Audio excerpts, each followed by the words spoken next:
Vajjiya Sutta, about Vajjiya. I have heard that on one occasion the Blessed One was staying near Champa on the shore of Gaggara lake. Then Vajjiya Mahita, the householder, left Champa in the middle of the day to see the Blessed One.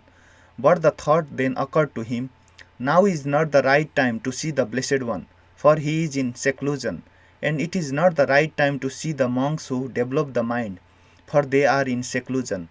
What if I were to visit the park of the wanderers of other persuasions? So he headed to the park of the wanderers of other persuasions. Now on that occasion the wanderers of other persuasions had come together in a gathering and were sitting, discussing many kinds of bestial topics, making a great noise and racket. They saw Vajjiya Mahita, the householder, coming from afar, and on seeing him hushed one another. Be quiet, good sirs, don't make any noise. Here comes Vajjiya Mahita, the householder, a disciple of Gautama the contemplative. He is one of those disciples of Gautama the contemplative, clad in white, who lives in Savatthi. These people are fond of quietude and speak in praise of quietude. Maybe if he perceives our group as quiet, he will consider it worth his while to come our way. So the wanderers fell silent. Then Vajjiya Mahita, the householder, went to where the wanderers of other persuasions were staying. On arrival, he greeted them courteously. After an exchange of friendly greetings and courtesies, he sat to one side. As he was sitting there, the wanderers said to him, is it true, householder, that Gautama the contemplative criticizes all asceticism, that he categorically denounces and disparages all ascetics who live the rough life? No, venerable sirs, the Blessed One does not criticize all asceticism, nor does he categorically denounce or disparage all ascetics who live the rough life. The Blessed One criticizes what should be criticized and praises what should be praised. Criticizing what should be criticized, praising what should be praised. The Blessed One is one who speaks making distinctions, not one who speaks categorically on this matter. When this was said, one of the wanderers said to Vajjiya Mahita, the householder, now wait a minute, householder. This contemplative Gautama whom you praise is a nihilist, one who does not declare anything. I tell you, venerable sirs, that the Blessed One righteously declares that this is skillful. He declares that this is unskillful. Declaring that this is skillful and this is unskillful, he is one who has declared a teaching. He is not a nihilist, one who does not declare anything. When this was said, the wanderers fell silent, abashed, sitting with their soldiers drooping their heads down, brooding at a loss of words. Vajjiya Mahita, the householder, perceiving that the wanderers were silent, abashed, at a loss for words, got up and went to the Blessed One. On arrival, having bowed down to the Blessed One, he sat to one side. As he was sitting there, he told the Blessed One the entirety of his conversation with the wanderers.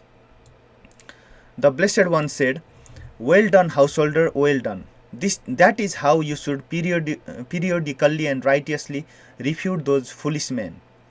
I don't say that all asceticism is to be pursued, nor do I say that all asceticism is not to be pursued.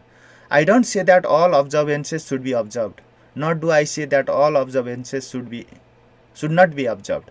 I don't say that all exertions are to be pursued, nor do I say that all exertions are not to be pursued. I don't say that all forfeiture should be forfeited, nor do I say that all forfeiture should not be forfeited. I don't say that all release is to be used for release, nor do I say that all release is not to be used for release.